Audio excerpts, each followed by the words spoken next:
I did get a chance to go see it. I believe you got to see it twice. Yes, I got to see it premiere night on March 3rd, and then I got to see it this past Saturday. Okay. Well, I'm going to do something here. I want to talk about, so going into this movie, and I'm going to do a solo layout for me here. Yep. Going into this movie, excuse me, I didn't really have high expectations. Now, Batman is my number one favorite hero. I love the Batman, and I just couldn't get excited for this film. I don't know why. I don't know what it was. I was trying to figure out, maybe it was because it wasn't Ben Affleck, it wasn't part of the Snyderverse, it wasn't part of the grander DCEU.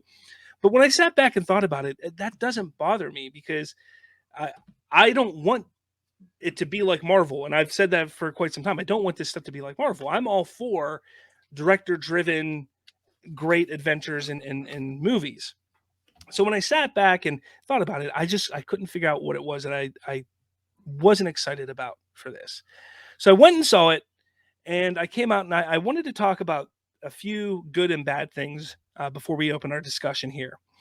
The good, I thought, was the casting. I thought that the casting was top notch. Pattinson, I feel, is an amazing actor to play Batman.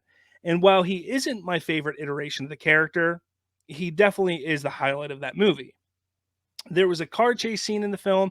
I thought it was intense. I thought it was cool. Excuse me. But there were some parts of it that I think it was the camera angles I wasn't a big fan of. But besides that, the action scenes in the movie I thought were great. I thought that it was good action. It was intense. It was fast paced. It was great.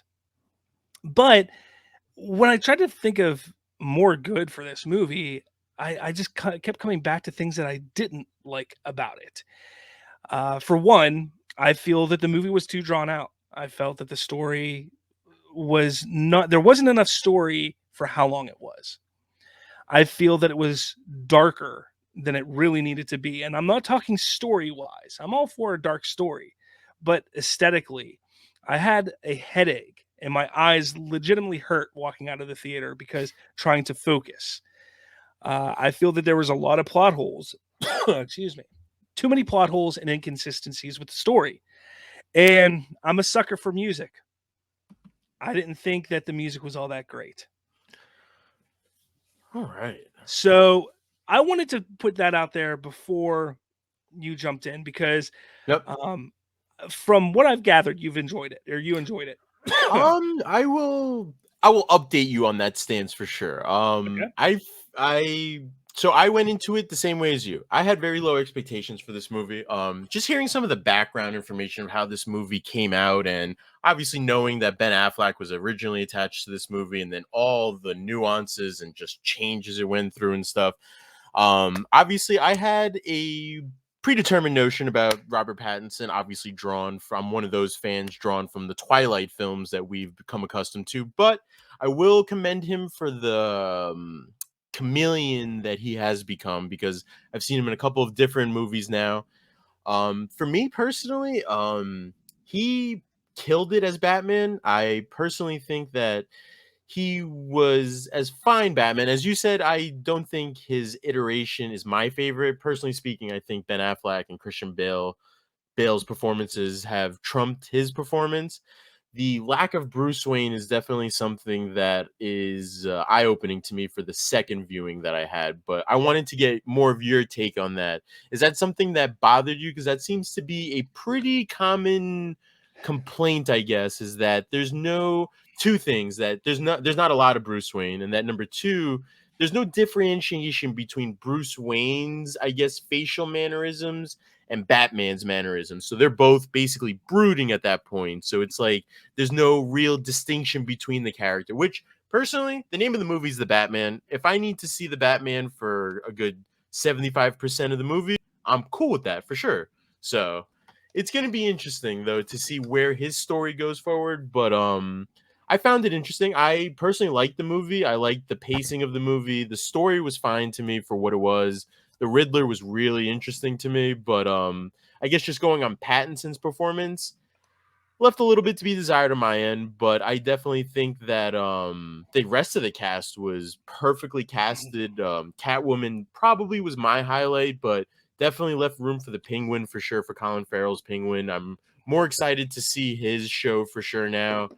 Jeffrey Wright as James Gordon honestly was one of the best castings of this movie. So it was interesting for sure, honestly. The second time definitely changed my opinion. I thought it was a 9 out of 10 when I first saw it, but then seeing it a second time, you could definitely see some of the holes for sure. I definitely disagree with you with the score. His theme's the best, one of the best I won't say it's the highlights. best, but that is the only memorable piece from that movie. And I'm a sucker for musical scores. I mean, Yep. I've been listening to musical scores since I was a little kid. Okay. And John Williams was my introduction to that. Okay. And Yep. I've just built up a love for musical scores since I was a child. And I want to come out and when I go to a movie, I want the score. It doesn't always need to be memorable. It doesn't. The whole thing does not need to be memorable. And one or two memorable pieces is fine. But for me, I felt that there was nothing that it didn't enhance the movie. And I, if it doesn't enhance the movie, then what's the point of it being there? Right. I get it for That's sure. kind of how it was for me. Derpy Gaming, you're not a Batman fan if you think Bale was a good Batman. You're just a movie fan. I'm not going to say we're not going to talk about Bale and everything. Just quickly on my from my standpoint, though, I'm not going to say Bale was a bad Batman, but he wasn't my favorite. And I Right. and I know you probably have feelings about it too. But when it comes down to it, Pattinson, you asked me about his Bruce Wayne or the lack thereof of Bruce Wayne in the movie. That didn't bother me because this was a movie about Batman, and we're in year 2 of Batman at this point in the story, and the lack of Bruce Wayne didn't bother me. What did bother me with the Bruce Wayne scenes was there was no real relationship building or anything with him and Alfred. Right. I felt like that was definitely one of the weakest points of And to me, and even though like this is more of a modern take with Bruce Wayne and Alfred, because in the older comics he was a butler. In the older iterations he was a butler. Yeah, he knew what was going on. He helped in various ways, but it's been more recent that we've seen him, Alfred, be so much more to Yeah. Bruce Wayne, especially the Nolan trilogy helped with that. Yeah. Mhm. And I missed that. And I didn't feel a connection between the two of them really at all. Even the moment whenever he realizes that Alfred is in danger and he's trying to reach and call him and warn him, hey, you're in danger. I was like, okay, you just yelled at him like 10 minutes ago. Like, Right. you're pissed off at him for no reason, really. So, like, to me, that relationship didn't work. I didn't mind there not being a lot of Bruce Wayne. I just wish that the moments that we had with Bruce Wayne, because they were specifically with Alfred, I wish that they were better. Yep. In that regard. I think for me, this movie tried too hard to be an artsy film. Okay. I think Matt Reeves saw the Joker and thought, I can do something like that with Batman. And I feel he tried too hard to do that. I was not a fan of Joker, so I think that may also be why I wasn't looking forward to this movie, because I felt that even in the build up to this movie. One of the moments in this film that kind of highlights the biggest issue I have with it. And excuse me, and with what and how Matt Reeves didn't quite grasp what he was doing. There's a part in the movie when, because it's a noir film, Batman is kind of like the narrator in this movie, and there's a lot of voiceover with him. He goes, "They think I'm hiding in the shadows, but I am the shadows." Cool line, badass line, but there's no payoff. There's one moment in this movie when there's that gang, with the skulls painted on their faces, where he comes out of the shadows, which is a really cool scene. I will give him that. I love the sound effects, the sound editing there with his his footsteps, and it just Yep. sounded like powerful. Love Definitely that a scene. great introductory scene for this iteration of Batman for sure. But when he sits there and says, "They think I'm hiding in the shadows, but I am the shadows," and then 99% of the movie, he is either working amongst the police, Yeah. literally with them, Hmm. or walking through a club and, just Yep. beating the shit out of people. He's not in the shadows. The entire movie, he's not working in the shadows. So, like, to me, it's like Reeves had an idea and he got like, oh, this is a cool thing to say. This would be cool to put in a script. This would be cool to put in a script. But then he was like, but I want to do this. Yep. And it just didn't mesh together. No, I get it. I think take Alfred and Bruce's relationship out of it. I think this is probably the best on-screen portrayal that we have of Gordon and Batman, I guess working together in tandem. Yes. I think the detective part of the character had definitely was leaned more with Gordon rather than by himself, which I thought was a great move by Reeves, honestly. I think that's something that is alluded to obviously in the Dark Knight trilogy. We don't really get to see it too much in the DCEU at all at that point, but I think this movie did a great job of establishing his relationship with Gordon. And also, I think the relationship between Michelle Pfeiffer and Michael Keaton was just a natural on-screen chemistry, but I'd put Zoe and Robert's relationship up there right on top, honestly. There were some moments Yeah. that I felt like they really connected, honestly. So And that's the thing. Like, there's a lot of great moments in this yep. movie. There's single moments that I really, really enjoy. I do love Jeffrey Wright's Gordon. I thought he did a fantastic Yeah. job in that role, and just being that beat like that cop that is just beat down but Yep. still trying to do better. You know, I dare I say I think he might be my favorite iteration of Gordon Yeah. on the big I screen. don't even think that's a stretch, honestly. Well, I mean, when you talk about Gary Gary Oldman, Oldman, yeah, that's tough. We need more. We need more, I guess, content from Jeffrey Wright's Gordon in order yeah, for him to surpass it. But I think he's set up on the right track for sure. I think they're following somewhat the same character arc as it was we saw in the Dark Knight trilogy, where he's not the commissioner just yet. Like he's yeah, working his way up yeah, to that, which I think is the smart way to go, especially in a year two Batman story for sure. But I think he was definitely one of the highlights of the film, and I think those two relationships in the film will define the trilogy or whatever the universe is set up to move forward with for sure. Honestly, I think it's pretty obvious that Catwoman will be back in some capacity. Maybe not the next yeah. movie, but will be back in the future for sure. And obviously, Gordon will be playing a huge part in trying to clean up the city as much as he can, especially with the way that it kind of ended open-endedly saying what's next for Gotham? What's Yeah. like who's the next person to rise or try to rise into power with Gotham? And that's something that is obviously joint at the hip with Gordon and the GCPD, with Batman, and it's gonna be fascinating moving forward, honestly. So definitely think that that's something to look forward to for sure. Yeah, and definitely speaking of Gotham, that's another highlight for me of the Oh yeah, film. Just Gotham, how it felt, Gothic. because it felt both real and otherworldly at Yep. the same time, and I really liked that about it because uh, some iterations of Batman in film just don't get it right. That's actually one of my biggest complaints when it comes to the Nolan films.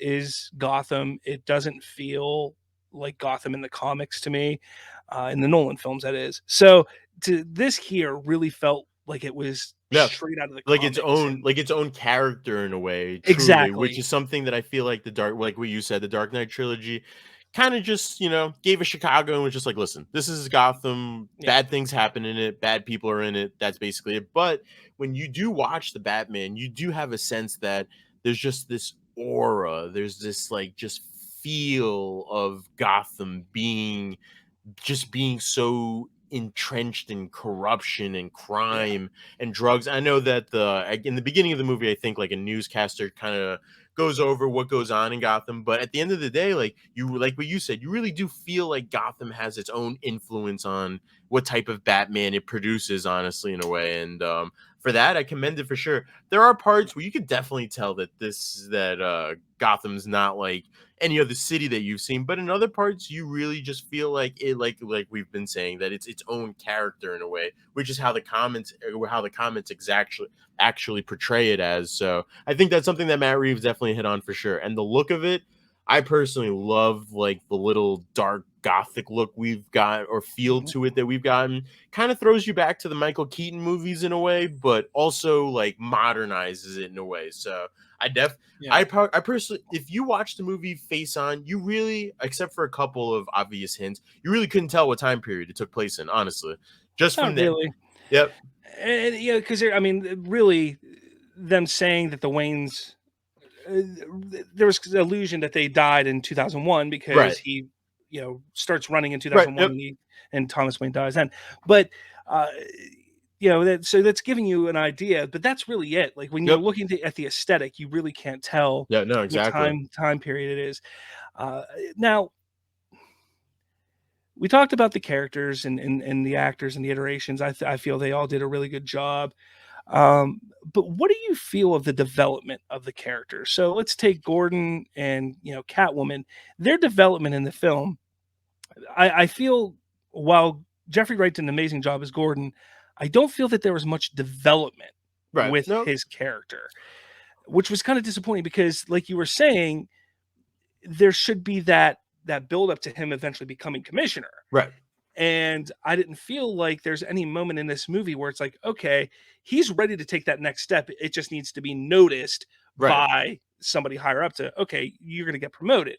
In this movie, because of his relationship with Batman, and for the longest time, they're all like, he's a vigilante, Right. but It he's almost still seems like his relationship is almost to the detriment of him rather than to the ex- benefit of him. exactly, exactly. And that, I wasn't a fan of that aspect, but where Catwoman I felt had a great arc Yeah. because there was, I feel, it almost mirrored that of Bruce Wayne in a way Yeah. through, and that was probably done on purpose, but for her to go from who she was to wanting Where to we kill Falcone and all Yep. that, like that, to me, I was like, okay, that's a good arc. That's a good Yep. arc. Why couldn't you do that with Gordon, who seemingly seems just as important, if not more so, in this film? Yep. No, I get it for sure. I think it remains to be seen with what this second HBO Max property is going to be about and set in this Batverse. If Hmm. whether he's going to be in charge or leading the way with it, or if it's going to be more focused on Arkham. I know that the shift has kind of changed given Matt Reeves' recent comments on the show, but I do think that there is room for development for him for sure, whether it's in a Batman movie, whether it's in the Arkham show, the Penguin show. I do think that there will be moments presented to him that will present that opportunity of, oh, he is ready to take commissioner of Yeah. GCPD, because obviously there is a hole in it now that the commissioner was murdered pretty early on in the film. Mhm. But I genuinely hope that is not just an off-screen moment where it's just like mentioned and bypassing. I do think that this Commissioner Gordon should have a moment kind of like Gary Oldman had in The Dark Knight, where he kind of just earns it in a way. But I guess we will just have to see with the way the future movies are mapped out and stuff, which I'm sure Matt Reeves has sort of an idea of how he does earn his way up to commissionership. But I think it would be a real disservice to the character and to the fans if it's more of a off-screen, like passing by and mention, honestly. So hopefully he does get an opportunity for that for sure. So Yeah, and I don't want to sit here and say that it's a terrible movie because it's not, and no, and I don't rank it as the worst Batman no, movie, but it's not even definitely close. not. It's definitely not my favorite.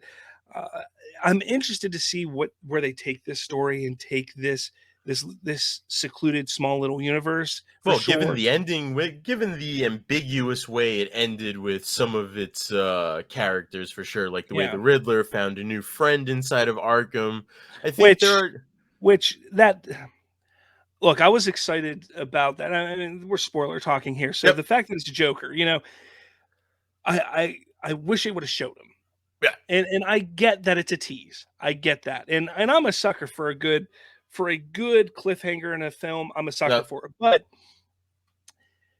I think they should have shown him because there is something about the Joker when it comes to fans that the excitement coming out of that movie, if they would have had a visual of the Joker, would have been tenfold what it Oh, is now. and I do agree with that for sure. I think And for what the scene, for what it was, I think it gave fans a little bit of a taste for sure. I know Matt Reeves has been talking about this deleted scene that was supposed to be somewhere in the middle of the movie, wherever it yeah, was supposed to be, that probably would have been, I guess, more satisfactory and would have paid off. And that scene at the end would have paid off better, piggybacking off of that scene, because it does seem like they've already interacted and it's more of like a Hannibal Lecter sort of Clarice sort of mhm, relationship in a way. And I think that's something that oddly enough was cut. I'm not too sure if that was him that cut it or if that was Warner Bros asking him to cut it. But yeah, I think that that's something, given the length of the movie and the sheer amount of content we're given, something that probably could have been fit in pretty seamlessly, honestly. So yeah. I Well, do I think think, he yeah. said, didn't he say they're gonna be adding that to the home release? So Yep. I'm I sure mean, we'll if see you it. follow the post-credit scene or the post-credit tease, and if you go on the website that was teased at the end of the film, there's something that's at when I Yeah, last checked, it was at 33% loaded. I'm not too sure if that's increased lately, but maybe yeah, that's something where you can see the deleted scene right off of there. So that's something that we're gonna have to wait and see for sure. But I do mm, agree with you that with the Joker, it's more of a front and center sort of approach with him, and I think he did miss the mark with that for sure, because I don't know, just in the quick glimpse you see of him, it kind of, yeah, it just kind of seems interesting for sure. So here's the yeah, website for, yep. yeah. Yeah. Ratatalata, Yep. Ratatalata, whatever. I can't see it. Yeah, I mean, this is what's going on right now. It's up to 46% 6%. now. Yep. So I So definitely think that's going to be something that leans into whatever that deleted scene showed, but that's just more of a guess on my end. So I think this is just going to the announcement of a sequel. That's all I think it interesting. is. Okay. That's what I think it is. Well, I think that's pretty much a given its Yeah. opening weekend numbers for sure. So Yeah. But yeah, I mean, final thoughts on the Batman. What are your final thoughts on it? I put one word to it. I'm interested and intrigued to see what comes next for sure. If I had to give it a rating, I'm probably gonna give it an 8 out of 10. There were some things that were left that could have been, I guess, left on the cutting room floor, as that scene that we alluded to probably should have been in the movie, but obviously with home releases and stuff, you have to have some sort of attraction to get people to buy it. But overall, given 8 out of 10, I think every character did what they were supposed to do. And I honestly just can't wait to see more of this universe. And really happy that I got to see it premiere night. And yeah, just wait and see at this point to see how all the rest of the projects that are connected to this universe fold out. But I think it's going to be something special for fans to come. One thing I did want to ask you, if you had to rate the bat suit, what do you think? After seeing it in the movie, I like it a lot. I Okay. can't rate it. I'm not a rating person. I don't like to Okay. rate things, but Affleck is still my favorite suit. Yeah. But this is up there. This is Yep. definitely up there. Do you think he do you think he needs an upgrade in the next movie, or do you think that we'll stick with that homemade sort of feel? I kind of like the idea of sticking with it and maybe Okay. doing minor modifications as we go along. Okay. Cool. Yeah. But I mean, for me, I mean, when it comes down to it, the movie I felt was subpar, wasn't great, wasn't terrible, wasn't great. If you're somebody who is a fan of Batman, I do suggest going and checking it out. Don't sit there and think that that it's going to be this great movie. I think a lot of people who are sitting there on social media saying this is the greatest movie ever are still on their like sugar high from it. And it's a new Batman movie. It's the new thing. People are excited. So they're coming out and getting loud and saying, look how great this is. I think when the dust settles, it'll be where it'll land where it needs to land, and being a solid Batman movie, but does have its issues. But yeah, if you haven't seen it yet, which I'd be shocked if you haven't, go check it out. For sure. But